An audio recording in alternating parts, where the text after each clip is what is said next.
Hola, bienvenidos a este curso de análisis real de matemáticas.net. En esta cuarta lectura vamos a comentar los conceptos de clase, colección, familia indexada o indizada. Vamos a hablar de las operaciones de conjuntos y de sus propiedades. Y por último vamos a mencionar el axioma de elección en una de sus formulaciones. Tema que trataremos con más detalle exclusivamente en alguna lectura posterior. Bien, comenzamos. Cuando hablamos de clase hay que llevar mucho cuidado porque ese es el concepto central de otra teoría axiomática distinta a la que acabamos de ver, la que hemos visto, que era la de Zermelo de Frankel con el axioma de elección. Es una de las posibilidades, pero luego, como ya mencioné, está también la de von Neumann, Bernays y Gödel. Pues como digo, la clase es el punto central, el concepto central de esta otra teoría, la de von Neumann, Bernays, Gödel. ¿Cómo se define en esta teoría? Bien, eso es interesante y no es demasiado difícil de comprender. Una clase se define como un objeto primitivo deducido a partir de la existencia de un predicado que llaman universal. ¿De acuerdo? Algo así. Esa sería su definición. Por lo tanto, tiene una amplitud muy superior al concepto de conjunto que hemos visto en los teoremas que hemos comentado de ZFC. Pero claro, también la incluye. Hay determinadas clases que son conjuntos. Son justamente aquellas clases que pertenecen a otras. Y todo aquello que tenga que ver con conjuntos en esta otra teoría incluye a los resultados de esta otra. ¿Vale? Bien, eso en cuanto al concepto de clase más estricto y más relacionado con las teorías al uso de los conjuntos.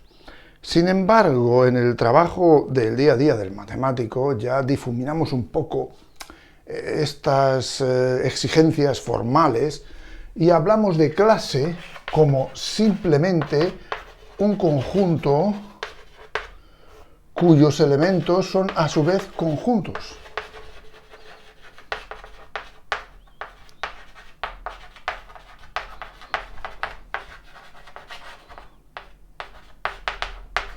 Bien, cuando también enuncié los axiomas de ZFC, dije que ahí el objeto principal, el objeto matemático principal eran los conjuntos.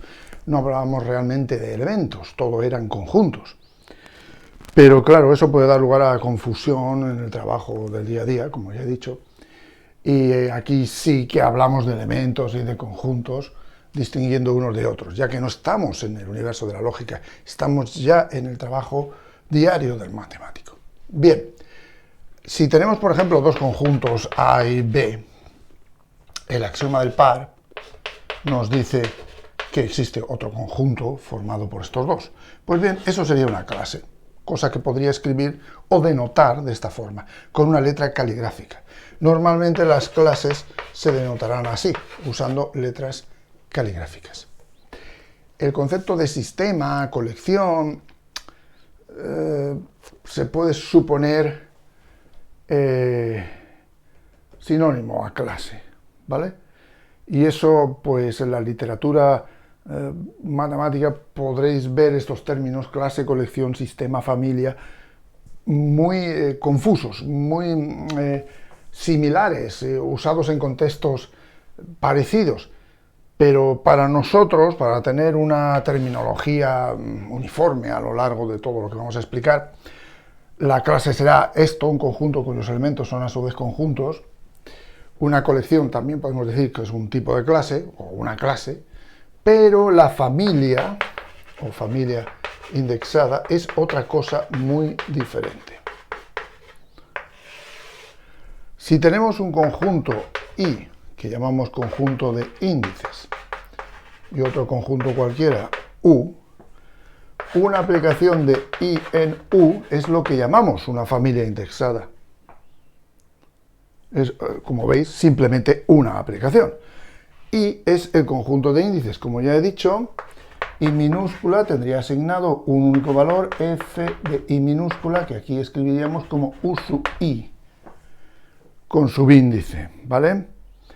Y para denotar a la familia, porque ese es nuestro objetivo, escribiríamos esto en lugar de la notación funcional, diciendo que esto es una familia de elementos de U indexada o indizada por I mayúscula, ¿vale? Como veis, aquí hay posibilidad de repetición, puesto que esta aplicación no tiene por qué ser inyectiva, es simplemente una aplicación. Mientras que cuando hablamos de clases no hay posibilidad de repetición, puesto que, como veis, esta clase y esta otra serían la misma, cosa que ya hemos señalado cuando hablábamos del axioma de extensionalidad o el axioma de extensión, en la teoría ZFC, que es la que trabajamos. Vale, ya tenemos más o menos claro lo que significan clase, colección, sistema y familia indexada. Ahora vamos a pasar a las operaciones con conjuntos.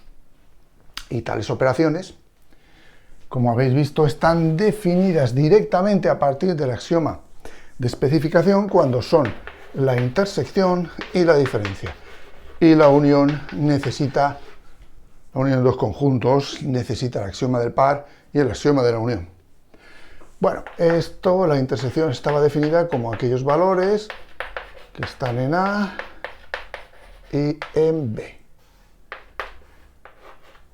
La diferencia son aquellos valores que pertenecen a A y no pertenecen a B. Y la unión, pues aquellos valores o elementos que están en A o están en B, siendo esta conectiva lógica una O no excluyente. O sea, pertenece a A, pertenece a B o está en ambos, ¿vale? Ya veis, esta es I y esta es O, como conectiva lógica. Muy bien.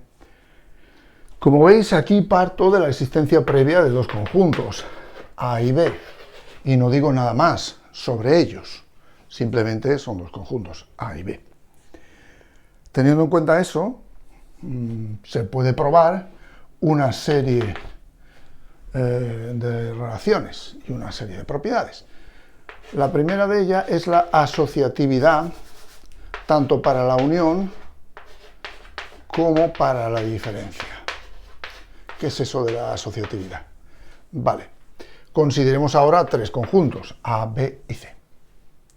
Ya habéis visto que aquí la definición de las operaciones está hecha para dos. Pero en realidad no hay mayor problema, puesto que si tenemos tres, podemos agrupar dos de esos tres y nos daría un nuevo conjunto, y entonces el que resta lo volvemos a agrupar y tenemos de nuevo un nuevo conjunto. ¿Vale?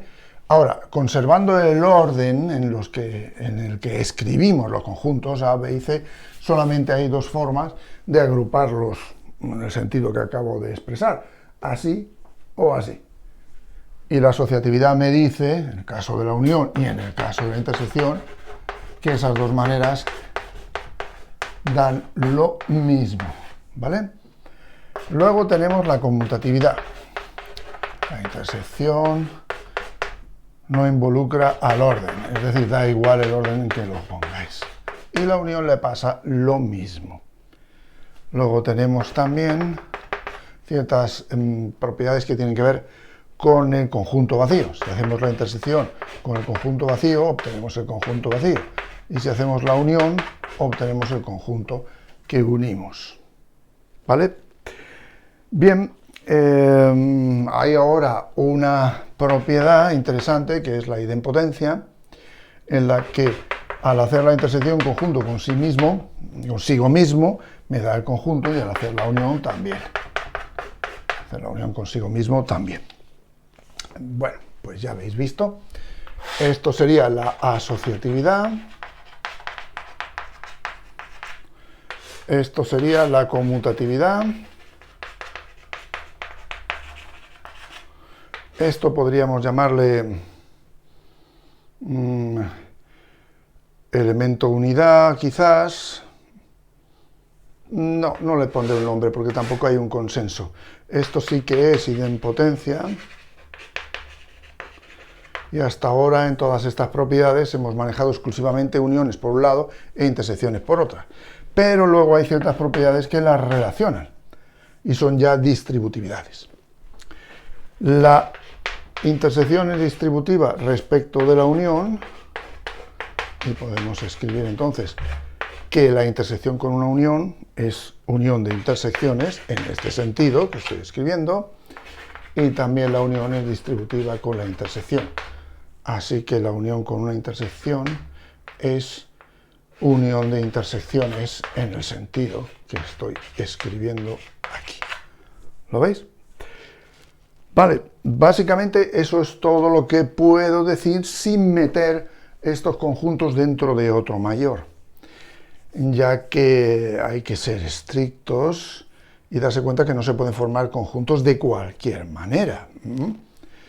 Estas propiedades son propiedades que se pueden demostrar directamente a partir de las definiciones y de la lógica formal, tomando tres conjuntos cualesquiera y garantizando la existencia de todo lo que aquí aparece en base a los axiomas de ZFC, ¿vale? Pero luego ya, si queremos obtener estructuras, es decir, no solamente tener las operaciones, sino ver que estas propiedades dan lugar a ciertas estructuras algebraicas, grupos, semigrupos, álgebras, etc., necesitamos meter estos conjuntos dentro de otro para que tenga sentido. En la práctica, lo que hacemos es coger un conjunto X y el conjunto de sus partes y trabajamos con subconjuntos de X. Así pues, A, B y C ahora no son conjuntos cualquiera, sino subconjuntos de uno determinado o elementos de las partes de un determinado conjunto. Os habréis fijado que no he dicho nada de la diferencia. Eso es intencionado. La diferencia de dos conjuntos previamente dados, la vuelvo a escribir aquí, ya habéis visto, serían aquellos elementos que pertenecen a A y no pertenecen a B, no es tan regular en sus propiedades como la unión y la intersección. Vale, aquí también esto, como veis, está garantizada su existencia, y vuelvo a repetiros que en el caso de que tuviera un conjunto previamente dado y hablara de subconjuntos de ese conjunto previamente dado o elementos de las partes de ese conjunto, esta diferencia podría formularse usando pues otras operaciones, por ejemplo la intersección, la idea de complementario, etc. Pero aquí desnudo, en plan desnuda, totalmente, simplemente es eso. Y las propiedades que cumple, pues por ejemplo, podríamos enunciar en relación a la unión y la intersección, porque son las más importantes, estas. Cuando hacemos la diferencia entre A y una unión, es la diferencia, intersección, la otra diferencia. Es decir, la diferencia entre A, B unión C es A menos B, la diferencia entre A y B, intersección, la diferencia entre A y C. Y si lo hacemos con la intersección, pues nos va a dar la unión. Es decir, la diferencia entre A y B intersección C es la diferencia entre A y B unión diferencia entre A y C. Probar esto es bastante sencillo, es interesante y tiene mucho que ver con la lógica. A nivel de diagramas de Venn, podemos ensayar una demostración gráfica que en absoluto es una demostración formal, simplemente es para que tengáis una idea intuitiva de qué ocurre aquí. Vale, si tengo este conjunto A, este B y este C, fijaos en cómo los he escrito, o cómo los he dibujado, mejor dicho, ya habéis visto, para que tengan de alguna forma el aspecto más general posible, que tengan cosas comunes entre todos. Bien, B unión C sería esto, que acabo de rayar. los que están en B, los que están en C y los que están en ambos. Si cojo los que están en A y no están en la unión, pues precisamente son estos, que están aquí. ¿Vale? Pertenecen a A y no pertenecen a B ni a C, ni a ambos. Bueno, ¿qué sería A menos B? Como veis, A menos B sería esta parte de aquí.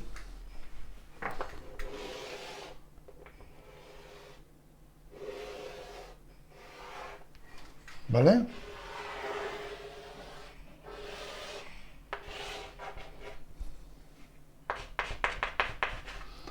¿Y qué sería A menos C?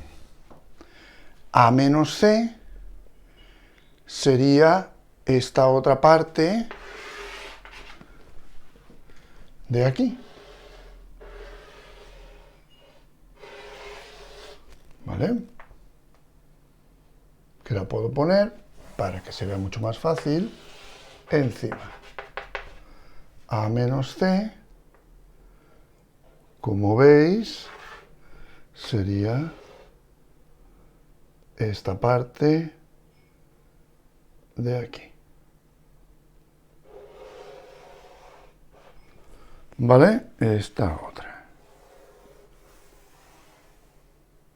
Bueno, la intersección es esta, justamente A menos B unión C. Repito, esto sería A menos B. Y esto sería A menos C. La intersección justamente es esta parte de aquí, que corresponde, claro, a A menos B, intersección A menos C, que corresponde a A menos B unión C.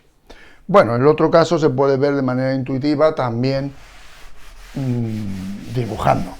Pero como repito, esto no es una demostración, es un simple ejercicio gráfico para que tengáis una idea. Esto se puede decir que son las llamadas leyes de Moore. Vale, luego ya lo hablaremos en más detalle.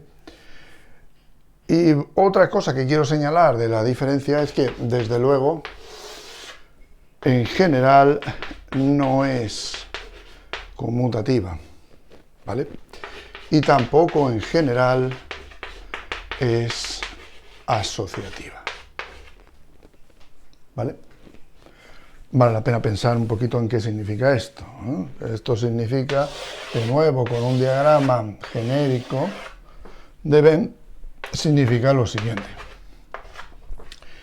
B menos C, bueno, B menos C sería esta parte de aquí. Y ahora a A le quitamos precisamente B menos C. Entonces quedaría esto. ¿Vale? Son los de A que no están en B menos C. Ahora,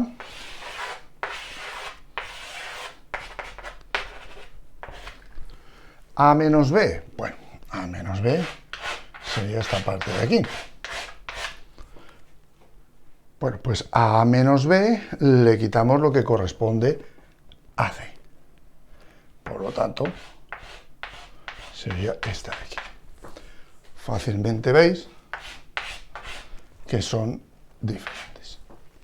En general, por supuesto, ya que estos esquemas, como ya he dicho, son esquemas que intentan ubicar los conjuntos de la forma más general posible. Pero bien, si se diera esta circunstancia y fallara, pues obviamente esto ya no puede ser una ley general, ¿vale? Por lo tanto, diferente. Así que nada de conmutatividad y nada de asociatividad en el caso de la diferencia.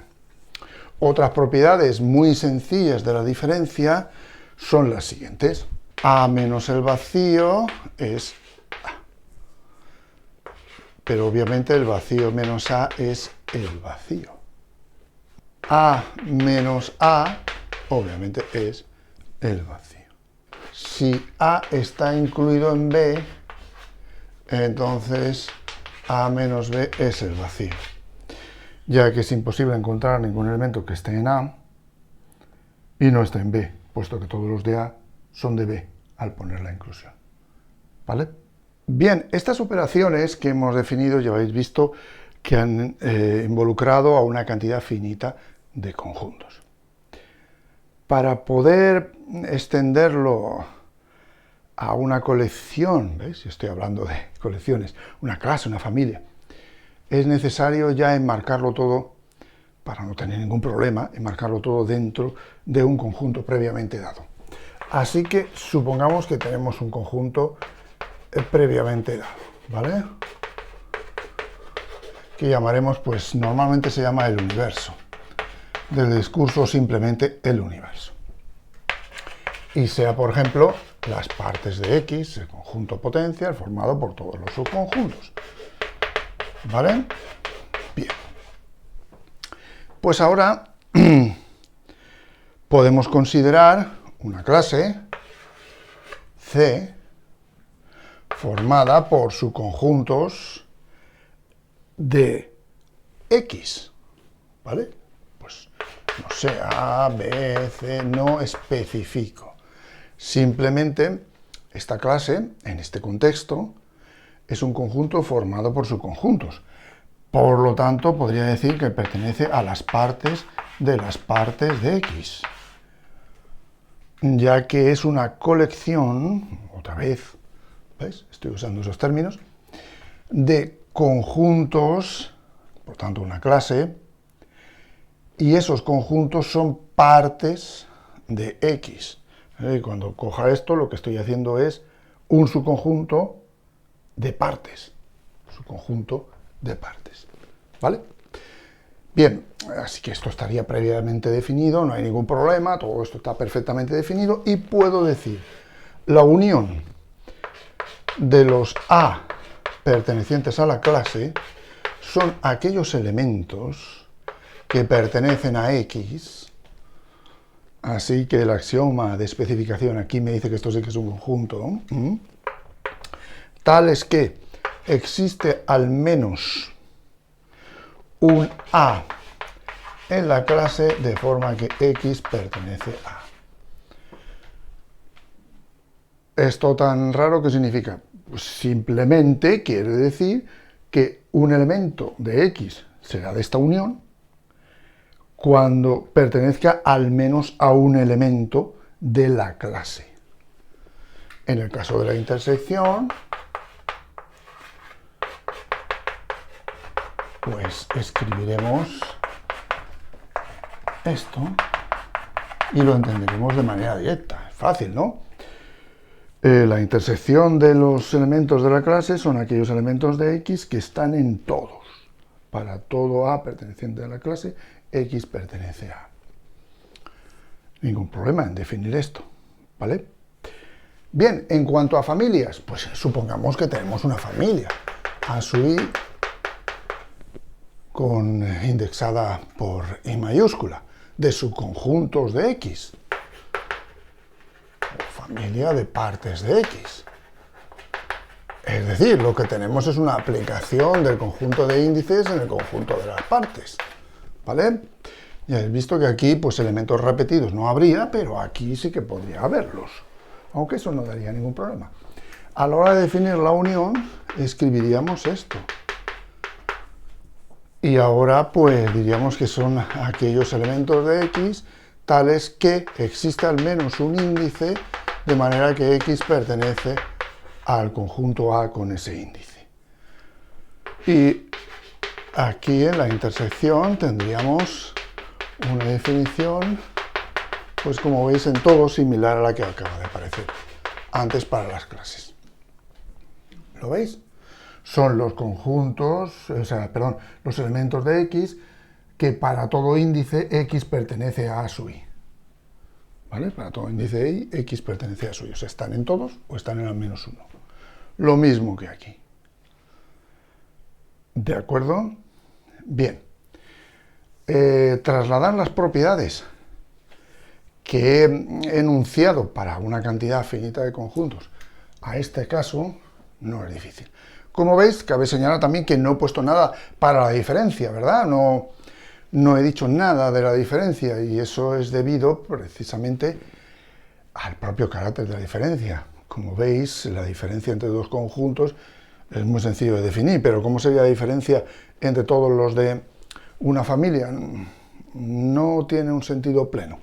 Aunque sí que va a estar relacionada con estas, sí que se va a poder considerar la diferencia, por ejemplo, de la manera A menos o B, si queréis, para no confundirnos, cosas así, tanto para clases como para familias. Y ya veremos lo que da realmente. Muy bien. ¿Qué hago ahora con estas definiciones a la hora de enunciar propiedades?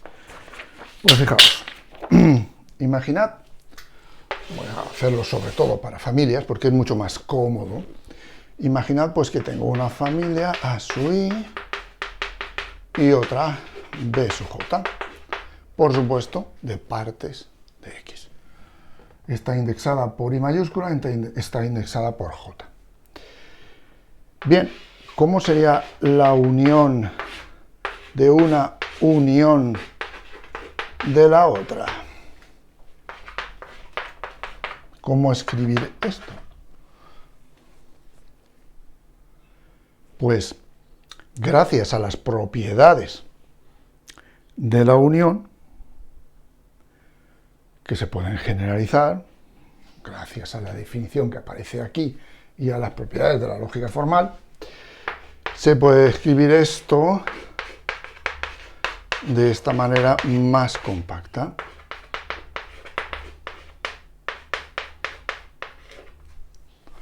Y ahora voy a explicar qué significa.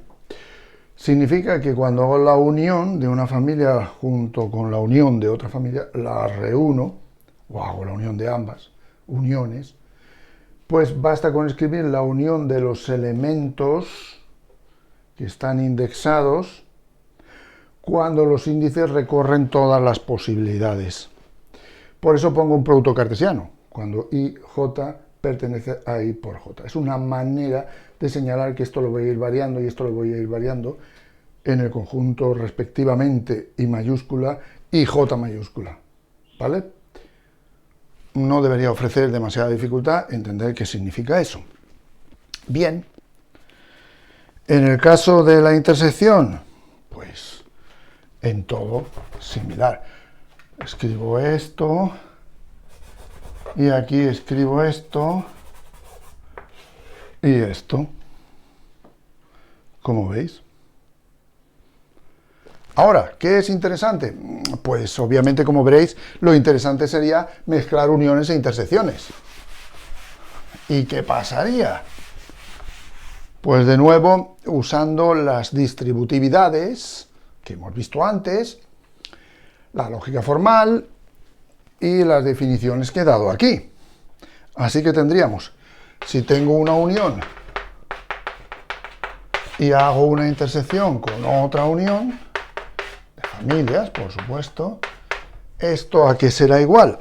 Pues esto es igual a la unión de las intersecciones cuando I y J recorre I por J, el producto cartesiano.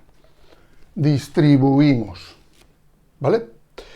Y análogamente, si tuviera que hacer la intersección unión otra intersección, ¿vale?, en estos términos, como veis, pues sería directamente la misma cosa. Intersección de uniones.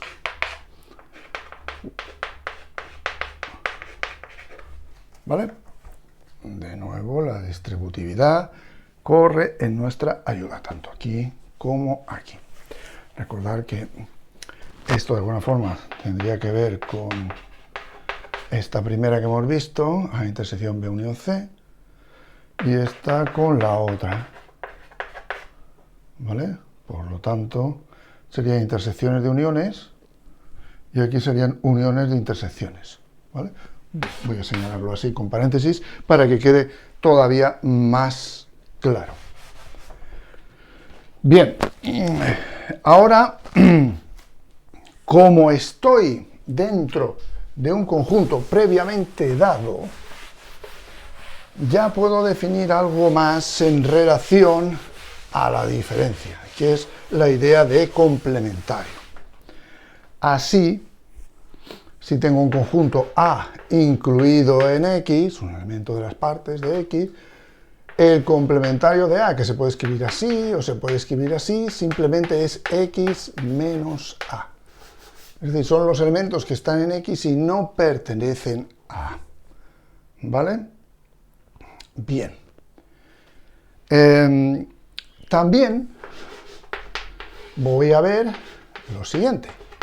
Cuando tenemos una familia, ¿vale? La intersección de una familia, hacemos A menos la intersección de esta familia, voy a poner, por ejemplo, B, para que no haya mucha confusión. Esto, usando las leyes de De Morgan, que ya hemos visto antes, generalizándolas, y con las leyes de la lógica, viene a ser esto, la unión de estas diferencias.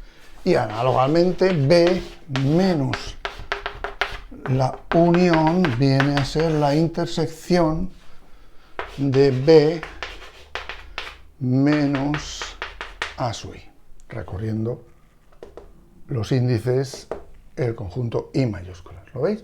Esto sí que serían propiamente las leyes de Morgan generalizadas. Cuando trabajamos en lugar de con un B cualquiera, con X, esto es el complementario de esta intersección, cosa que en lugar de poner de esta manera podríamos poner así, usando esta notación de la barrita. Y claro, trasladando X aquí, estos serían los complementarios de los A sub I. Aparecería así. Análogamente, tendríamos el caso para la unión. Y así puede ser que os aparezca en muchos textos. Pero bien, al fin y al cabo, viene de esa primera propiedad, de las leyes de De Morgan, de la definición de las familias, de intersecciones, uniones de familias, y de las leyes de la lógica. Siempre están ahí en segundo plano para hacer todas estas demostraciones. Bueno, teniendo un conjunto previamente dado, que ya sabéis, hemos llamado universo, y el conjunto de sus partes, sí que podemos hablar de conceptos como operación binaria. Bien, una operación binaria en un conjunto, por ejemplo, H, no es más que una aplicación del producto cartesiano de H por sí mismo en H. Es decir, a cada par ordenado HH' le hacemos corresponder un elemento H2', y todos ellos, todos los que están involucrados en esta aplicación, son elementos de H. Bien, en el caso que nos ocupa, definiríamos operaciones en el conjunto de las partes de la siguiente forma. A cada par de elementos AB, que serían conjuntos, lo veis, A mayúscula, B mayúscula, le daríamos corresponder la unión en una operación y la intersección en otra y la diferencia en otra. ¿Vale? Muy bien, todo esto serían operaciones binarias. ¿Qué estructuras podríamos obtener? Pues con la unión, el conjunto de las partes sería lo que llamamos un monoide abeliano con idempotencia. ¿Y eso por qué? Bien, primero, para ser un semigrupo debería tener la propiedad asociativa. Y obviamente sí que lo tiene. La unión ya hemos visto que es asociativa. Luego, para ser abeliano tendría que tener la propiedad conmutativa. Así que con estas dos cosas sería un semigrupo abeliano. Luego, si tuviera elemento neutro, sería entonces un monoide si fuera asociativo y con elemento neutro. Pero aparte de ser conmutativa, es lo que se llama un monoide abeliano. El elemento neutro, ya habéis visto, sería el conjunto vacío. A unión vacío igual a unión vacío A y daría A, ¿vale? Para cualquier A, evidentemente, perteneciente a las partes de X. Y luego el idempotencia ya habéis visto que es una propiedad curiosa, interesante, y que se da también para la unión. La A unión A es A. Bien, en el caso de la intersección, pues tendríamos la asociatividad, evidentemente, tendríamos también la conmutatividad y la idempotencia, y el elemento neutro también lo tendríamos, y sería el propio conjunto X, ya que, como veis, al hacer la intersección de A con X, daría lo mismo que X con A, y daría el propio A. Por lo tanto, también sería un monoide abeliano con idempotencia.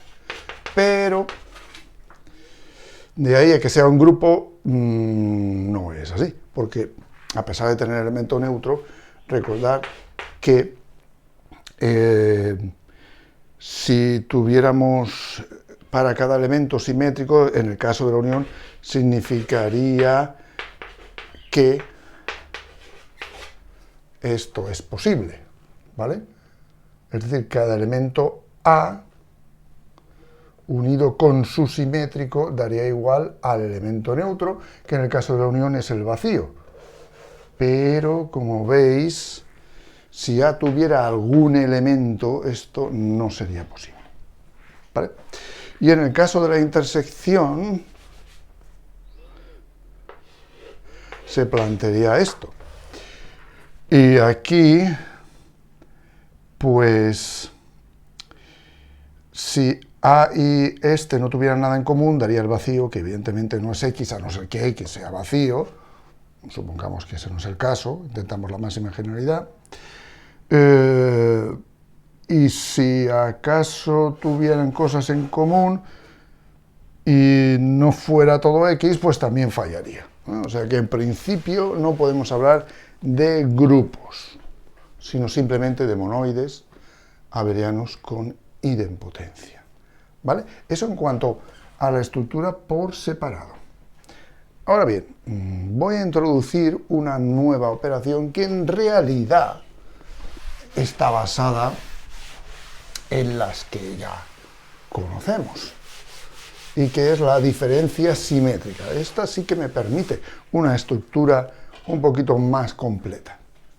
Si tenemos dos subconjuntos A y B de X, su diferencia simétrica es el conjunto unión de ambos menos el conjunto intersección de ambos, o bien A menos B unión B menos A. Viene a ser el conjunto de los que están exclusivamente en uno de ellos y no en ambos a la vez. A nivel de diagrama es fácil verlo, ya que se trataría exclusivamente de esta zona rayada, donde tenemos A menos B y B menos A, ¿vale? Bueno, otra cosa interesante, aparte, es cómo puedo relacionar la diferencia con otro tipo de operaciones, siempre y cuando estemos hablando de A y B partes de X. Como veis, la diferencia entre A y B la puedo poner como A intersección B complementario, que por definición ya habéis visto que es así. Esto es simple porque serían los conjuntos que están en A y no están en B, siendo ambos de X.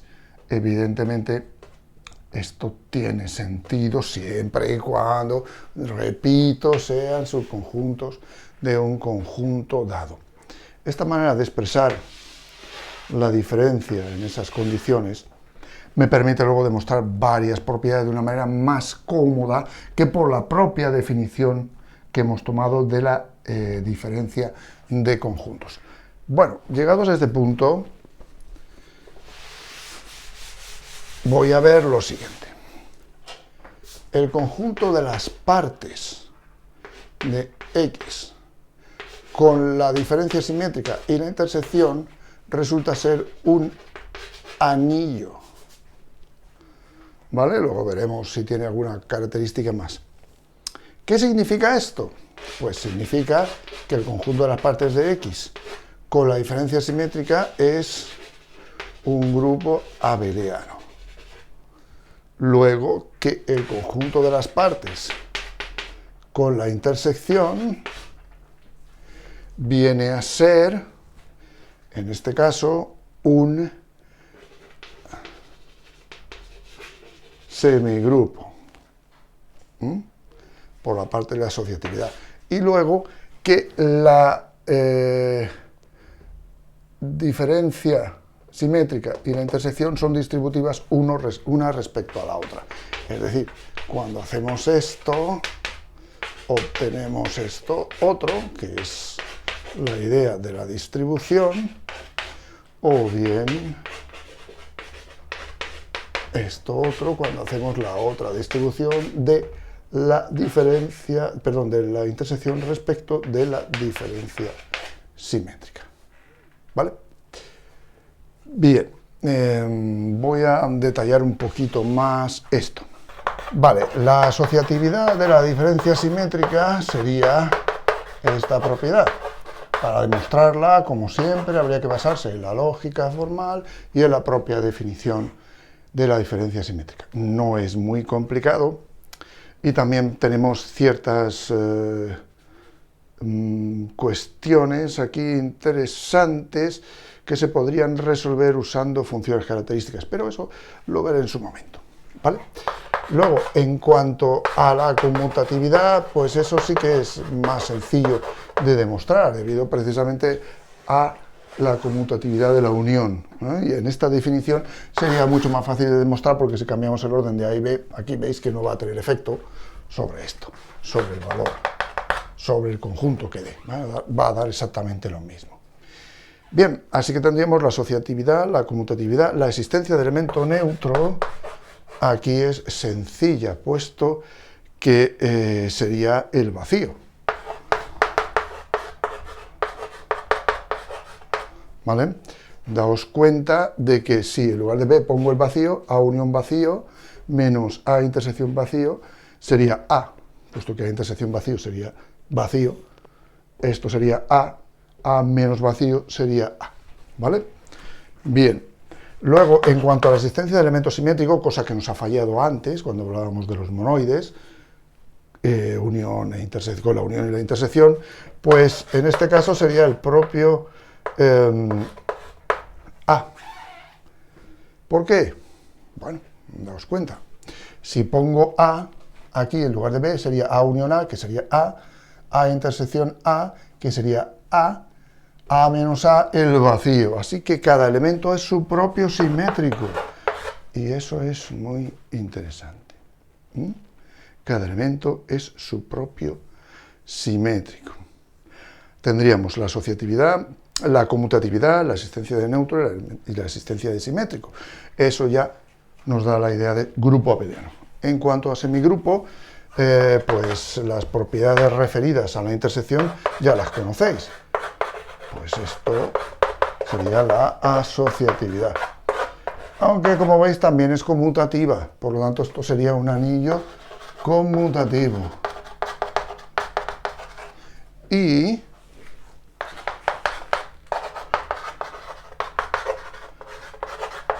¿qué pasaría si hiciera A intersección X? Pues me daría precisamente A. Por lo tanto, también sería unitario.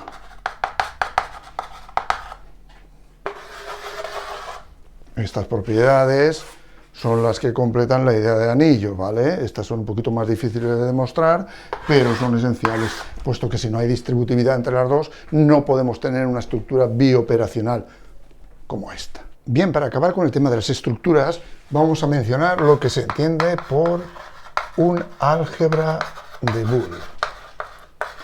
Vale.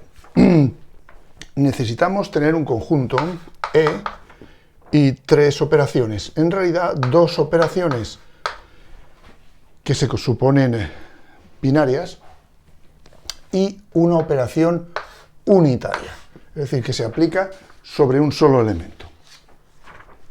Vamos, para entendernos mejor, tenemos una función de este tipo que a los elementos A, B les hace corresponder este otro, que notamos de esta forma, con esta operación. Tenemos otro tipo de operación, que a un par de elementos A, B le hace corresponder otro con esta notación, y tenemos luego un tercer tipo de operación que es unitario, de manera que cada elemento le hace corresponder otro elemento. Ya no trabajamos con dos, sino solo con uno, ¿vale? También necesitamos tener dos elementos distinguidos que normalmente llamaremos 0 y 1. Así que este conjunto al menos tendrá estos dos elementos distinguidos. Bien, con todas estas características decimos que esta estructura da lugar a una álgebra de Boole si las operaciones binarias son idempotentes. A ver, ya os irá sonando a dónde quiero ir a parar. Esto para cualquier A, ¿vale? Si son conmutativas,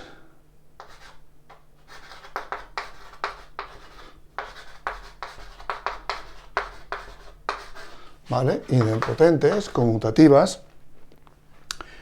Si son asociativas,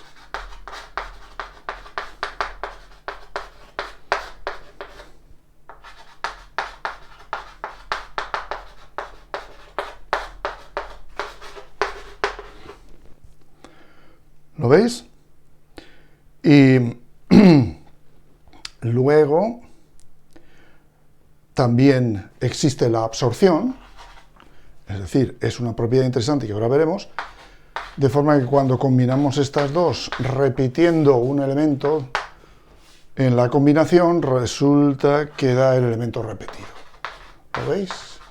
Aquí repito A combinando las dos, aquí también repito A combinando las dos en otro orden, ¿vale? Esto sería la absorción. Y por último tenemos para las operaciones binarias lo que sería la distributividad.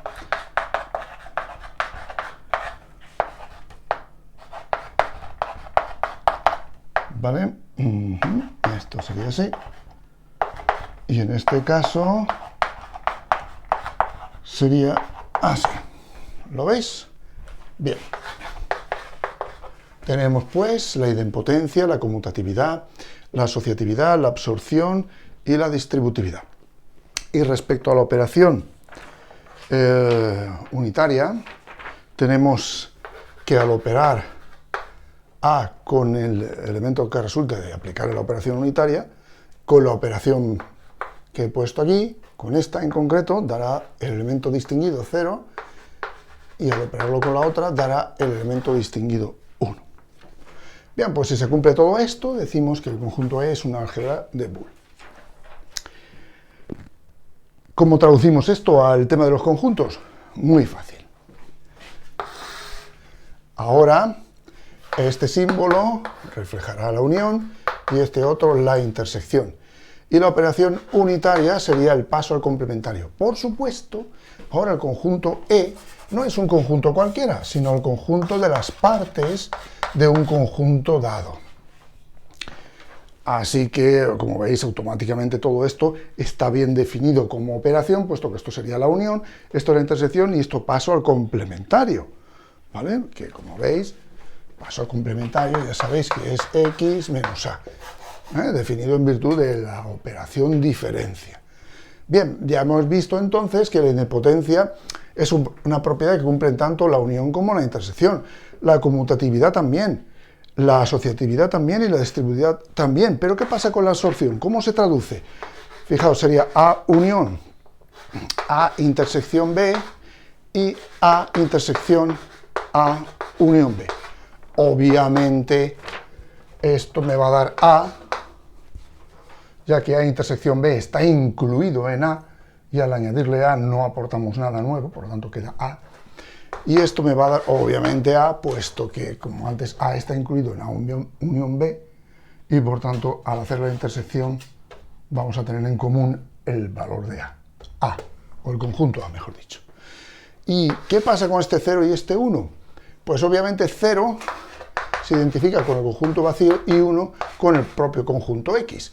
Y así ahora, al hacer A intersección el complementario de A, me da el vacío. ¿Lo veis?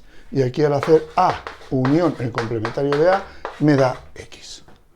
En resumen, el conjunto de las partes de un conjunto,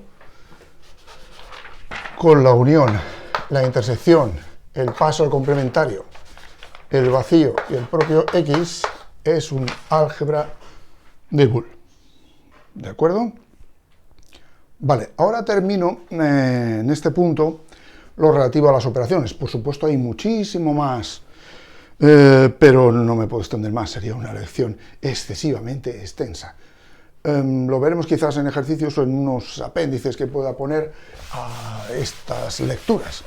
Ahora voy a centrarme en el axioma de elección y voy a enunciarlo en una de sus formas.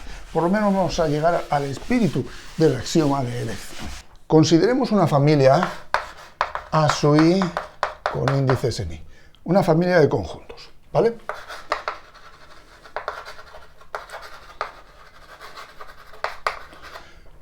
Podemos definir, sin mayor problema, como conjunto la unión de los elementos de la familia. Los diversos axiomas de Z, F, C me permiten definir esto como un conjunto. Muy bien, ahora imaginad una aplicación entre los índices y la unión. Pero no de cualquier manera, sino que a cada índice le hace corresponder un elemento X sub I que pertenece precisamente al conjunto que tiene ese índice. Esto es lo que se llama una función de elección. ¿Qué quiere decir? Voy a repetirlo de nuevo. Imaginad que aquí tenéis los conjuntos, ¿vale? Reunidos, que dan lugar a la unión. Los he separado así, pero realmente en la unión estarían todos formando un único conjunto, ¿vale? Y aquí tenéis los índices.